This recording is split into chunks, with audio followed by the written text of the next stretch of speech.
ముందుగా అధికారులకు అప్లై చేసింది మేము, తర్వాత వాళ్ళు చేసుకున్నారు.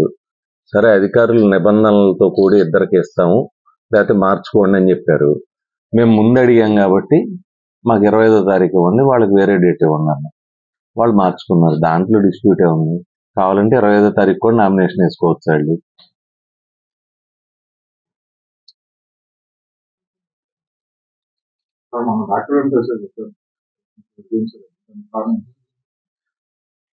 అంటే జగన్మోహన్ రెడ్డి గారు పార్టీ పెట్టినప్పటి నుంచి కూడా డాక్టర్ గారు దాంట్లో ఆల్మోస్ట్ ఈ నియోజకవర్గంలో వ్యవస్థాపక సభ్యులు, సీనియర్ నాయకులు. 2014లో కూడా ఈ నియోజకవర్గంలో పోటీ చేశారు కదా. 19లో వెంకట్రావు గారు వచ్చినప్పుడు కూడా ఆయనకి నియోజకవర్గంలో ఆయనే ఉండి నడిపించారు వైసీపీని. తర్వాత నేను తెలుగుదేశం నుంచి వైసీపీలోకి రావటం, కొంతకాలం చాలా మంచి వాతావరణం ఉన్నా కూడా చిన్న చిన్న పొరపాట్ల వల్ల చిన్న డిఫరెన్స్ రావటం, దానివల్ల గ్యాప్ వచ్చింది. బట్ డాక్టర్ గారికి అయితే ఆయన కమిట్మెంట్ విషయంలో కానీ, ఆయన సిన్సియారిటీ విషయంలో కానీ ఎవరికి నియోజకవర్గంలో సందేహం లేదు. ఆయన వైఎస్ఆర్ కాంగ్రెస్ పార్టీకి పనిచేస్తారు, పనిచేయటం కాదు నాయకత్వం వహిస్తారు. ఆయన నాయకత్వంలో మేము పనిచేస్తామని కూడా ముఖ్యమంత్రి గారు దగ్గర డిస్కషన్లో మేము చెప్పడం జరిగింది. ముఖ్యమంత్రి గారు కూడా ఈ నియోజకవర్గానికి ఆయన్ని లీడ్ చేయమని చెప్పారు. యార్లగడ్డ వెంకట్రావు గారు కలిసినప్పుడు కూడా మమ్మల్ని దుత్తారాజేంద్ర గారు ఆశీర్వదించారు. దుత్తారాజేంద్ర గారు సపోర్ట్ మాకు సోషల్ మీడియాలో కొన్ని పోస్టులు పెట్టుకుని వైరల్ చేస్తారు. జనరల్ గా గుడికి వెళ్తాం, గుడికి వెళ్ళినప్పుడు అందరూ నన్ను ఆశీర్వదించారనుకుంటారు. బట్ రామచంద్రరావు గారు ఏ పార్టీనో ఏంటో అందరికీ తెలుసు కదా.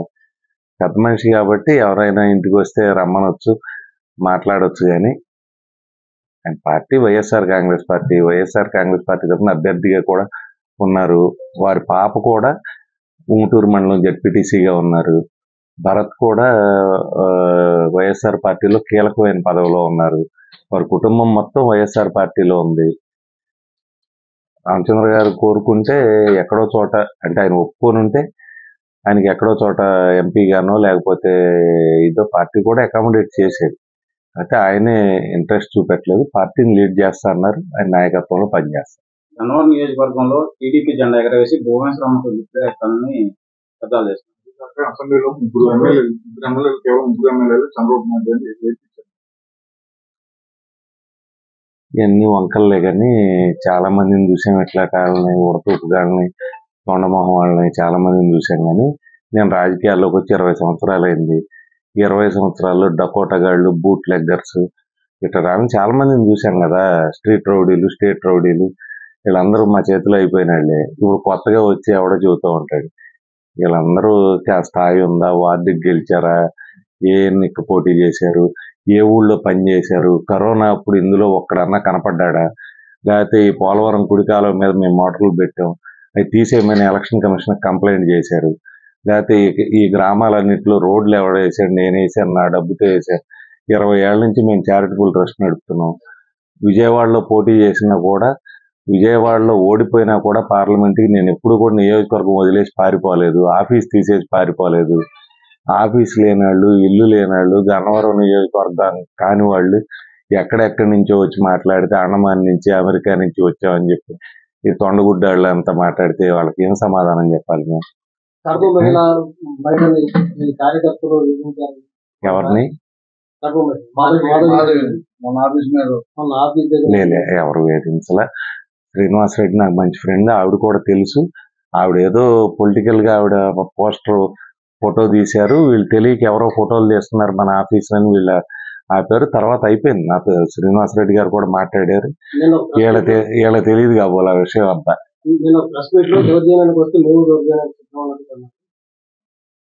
అంటే అంత సీన్ లేదనుకుంటున్నా.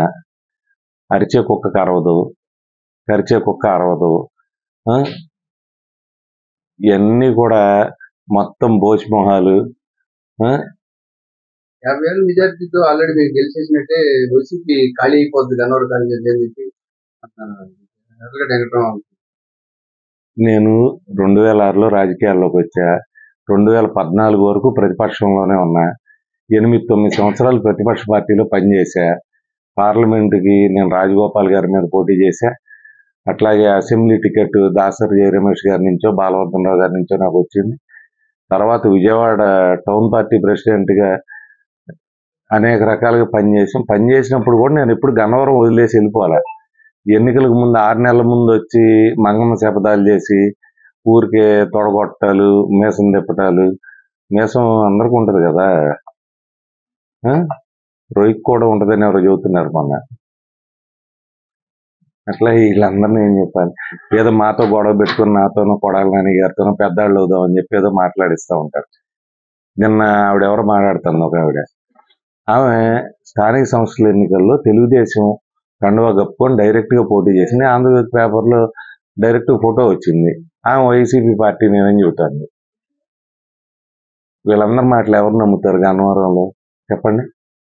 వాళ్ళని వేసుకొని తిరిగి సంక్రాంతికో రకంగా, దసరాకో రకంగా, దీపావళికో రకంగా ఈ డూడు బసవన్నలు, పెనమలూరు, గన్నవరం, అమెరికా, అండమాన్, ఆస్ట్రేలియా వీళ్ళ వల్ల ఏమన్నా వస్తుందా నియోజకవర్గానికి?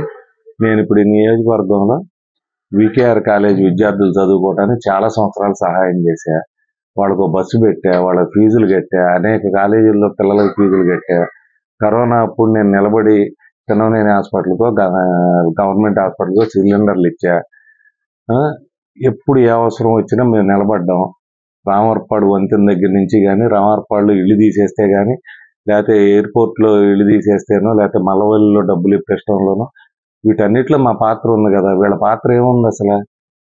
ఎన్నికలకు ముందు వచ్చి అడావుడి చేయడం తప్పితే నేను ఉందా? చెప్పండి మీరు.